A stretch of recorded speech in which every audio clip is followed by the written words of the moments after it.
Cockroach आहे काय, cockroach आहे काय.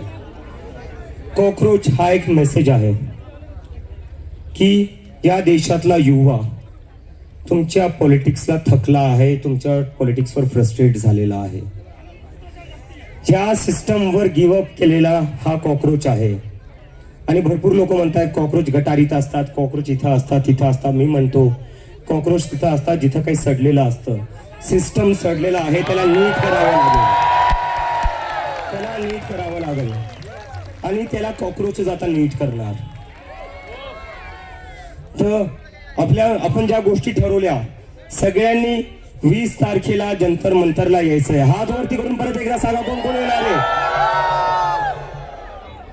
आणि परत एकदा सांगा, हिंदू मुस्लिम की राजनीति नहीं चलेगी, नहीं चलेगी. हिंदू मुस्लिम की राजनीति नहीं चलेगी, नहीं चलेगी. हिंदू मुस्लिम की राजनीति नहीं चलेगी, नहीं चलेगी. धर्मेंद्र प्रधान इस्तीफा दो, इस्तीफा दो, इस्तीफा दो. धर्मेंद्र प्रधान इस्तीफा दो, इस्तीफा दो, इस्तीफा दो. धर्मेंद्र प्रधान इस्तीफा दो, इस्तीफा दो, इस्तीफा दो. धर्मेंद्र प्रधान इस्तीफा दो, इस्तीफा दो, इस्तीफा दो. धर्मेंद्र प्रधान इस्तीफा दो, इस्तीफा दो, इस्तीफा दो. धर्मेंद्र प्रधान इस्तीफा दो, इस्तीफा दो, इस्तीफा दो. धर्मेंद्र प्रधान इस्तीफा दो. 2 मिनिटं येतो परत एकदा सांगायला की एक्झिटचा मार्ग आपल्या डाव्या बाजूने जाणार आहे. आपलं पहिल्यापासून आम्ही जे सांगतोय आपला पुन्हा शांततेने आपल्या मार्गाने आपण करायचंय. आणि आपला जो अजेंडा आहे सर्व आंदोलन आपलं शांततेच्या मार्गाने संविधानाच्या चौकटीत झालं पाहिजे अशी माझी आग्रही विनंती आहे.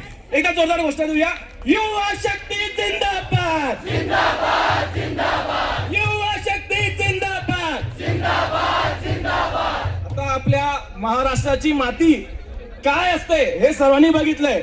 मी अभिजित जींना विनंती करतो की त्यांनी आपले 2 शब्द मांडावे.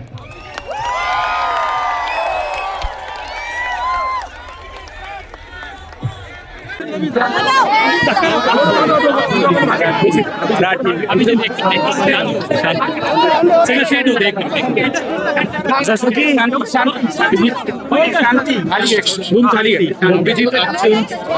जे झालेलं आहे कसा प्रतिसाद तिला मिळालेला आहे, या आंदोलनाबद्दल तुझा अभिप्राय काय आहे?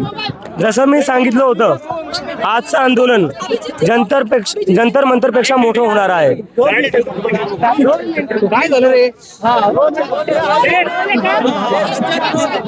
जसं मी आज सांगितलं होतं सकाळी की आजचं आंदोलन पुण्यातलं जंतर मंतरपेक्षा मोठं होणार आहे. ते मोठं झालेलं आहे. खूप मोठा प्रतिसाद, हजारो स्टुडंट्स इथं जुडलेले होते. आणि मला आता असं कळाले की काही अधिकाऱ्यांनी स्टुडंट्सला बाहेर नाही येऊ दिलं, प्रोटेस्टला जॉईन नाही करू दिलं.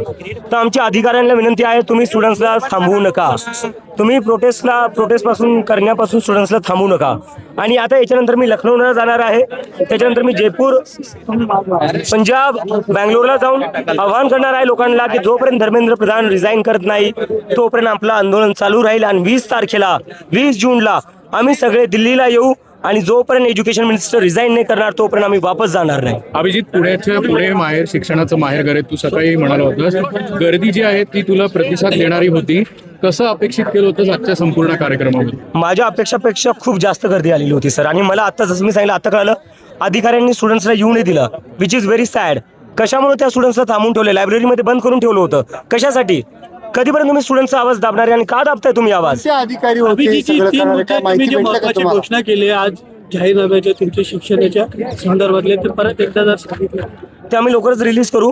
आणि जसं की आम्ही सांगितलेलं आहे की जर तुमच्याकडून काही पेपर लीक होत असेल, चुकी होत असेल, तर तुम्ही 10,000 प्रत्येक स्टुडंटला दिले पाहिजे.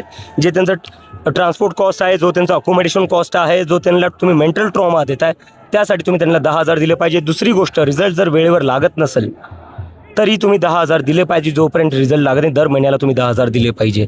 आणि कधीपर्यंत स्टुडंट्सनी रिझल्टची वाट बघायची? 2-2, 3-3 वर्ष तुमचे पोलीस भरतीचे रिझल्ट लागत नाही. स्टुडंट्सनी तोपर्यंत करायचं काय? आणि बाकी जे काही मुद्दे आहेत ते आम्ही लवकरच तुम्हाला प्रेस रिलीजमध्ये पाठवून देऊ. थँक्यू. अभिजित, तुझ्या मुवमेंटला सुरुवात झाली जंतर मंतरवरनं. नीटच्या संदर्भात हा सगळा घोटाळा जो आहे तो, त्याच्याबद्दल शिक्षा व्हावी अशी मागणी आहे. पण आजही विद्यार्थी डिप्रेशनमध्ये आहेत, आत्महत्या करतात. त्यांना काय आव्हान असेल ते? दुसरी गोष्ट, 21 तारखेला पुन्हा एक्झाम आहे. 21 तारखेला तुमचं आंदोलन होत आहे. त्याचा थोडा परिणाम विद्यार्थ्यांवर होईल असं वाटतं? विद्यार्थ्यांवर काहीच परिणाम होणार. मला वाटतं परिणाम जे शिक्षा मंत्री त्यांच्यावर झाला पाहिजे. अजून किती विद्यार्थ्यांची आत्महत्या करण्याची ते वाट बघणार आहे. त्यांनी कुठे ना कुठेतरी हा विचार केला पाहिजे. आणि विद्यार्थ्यांनी काय करणं अपेक्षित आहे? कारण की विद्यार्थी एवढा जर नाराज होत असेल, परत NETची नीटची परीक्षा देतोय, तर या विद्यार्थ्यांना काय आव्हान करशील? कारण की आणि 10,000 रुपये दिल्याने आत्महत्या होत आहेत हा प्रश्न आणि सुटणार आहे का? 10,000 रुपये दिल्याने हा प्रश्न सुटणार. प्रश्न सुटणार नाही. प्रश्न तेव्हा सुटेल जेव्हा राजीनामा येईल. Accepting the mistake is the first step towards fixing the system. जर तुम्ही तुमचा पुढचा प्लॅन ऑफ ऍक्शन काय असेल अशा गोष्टी? राजीनामापर्यंत जायचं पुढं काय? पुढेही होणार. राजीनामा येऊ द्या. पहिले आम्हाला राजीनामा घ्यायचा आहे, कारण की जोपर्यंत ते राजीनामा देणार नाहीत तोपर्यंत आम्ही कसं काय मानू शकतो की सिस्टम ते सुधारतील. तर जोपर्यंत ते राजीनामा देणार नाही तोपर्यंत आम्ही आंदोलन सुरू ठेवू. आणि त्याच्यानंतर एज्युकेशन सिस्टम कसं सुधारलं जाईल त्याचे आम्ही आता 5 मुद्दे मांडलेले, अजून मुद्दे आम्ही तयार करतोय, ते आम्ही पुढे मांडू. सर आपण नमस्कार पुणे, नमस्कार महाराष्ट्र, जुले। बहुत अच्छा लगा यहाँ पुणे में लोगों से मिलके। मैं पुणे को इससे पहले जानता था पर्यावरण प्रेमियों की तरह।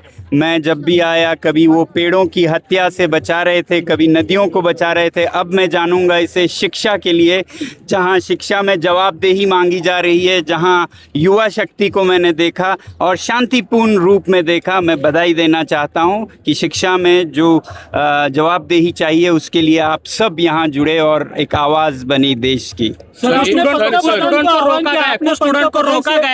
आपने पंतप्रधान से आह्वान किया है भाषण। मैं यही कहूँगा शांतिपूर्ण जहाँ भी कोई अभिव्यक्ति हो उसे करने दिया जाए, क्योंकि शांति को पुरस्कृत करना चाहिए, अशांति को नहीं, हिंसा को नहीं।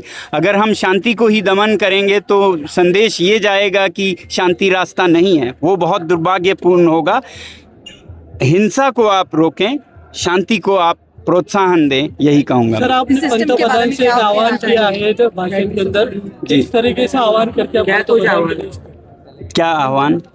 ये मन की बात में हाँ, मैं ये कह रहा था कि हमें सत्य और अहिंसा के रास्ते पे चलेंगे। जैसा मैं कह रहा था, शिक्षा और पर्यावरण मेरा हमेशा मुद्दा रहा है और सत्य अहिंसा हमेशा रास्ता रहा है। सत्य हर जगह फैले और उसमें सबसे ज़रूरी है कि संचार माध्यमों का, मीडिया की साफ छवि हो, जो कि देश में जो अंतर्राष्ट्रीय स्तर पे बिगड़ी है उसे बराबर किया जाए। मीडिया को निष्पक्ष और सत्य के रास्ते पे चलना चाहिए। मैं चाहूँगा कि प्रधानमंत्री जी इस पर भी चर्चा करें मन की बात में, क्योंकि अगर भारत को सच में विश्व गुरु बनना है तो माध्यम जो हैं वो सच पर चलें, ये बहुत ज़रूरी है। उन पर कोई दबाव नहीं हो, ज़ोर नहीं हो। जो मीडिया के कर्मचारी हैं, संचार कर्मचारी, उनको आज़ादी हो और अभिव्यक्ति की आज़ादी हो, तभी राष्ट्र महान बन सकता है।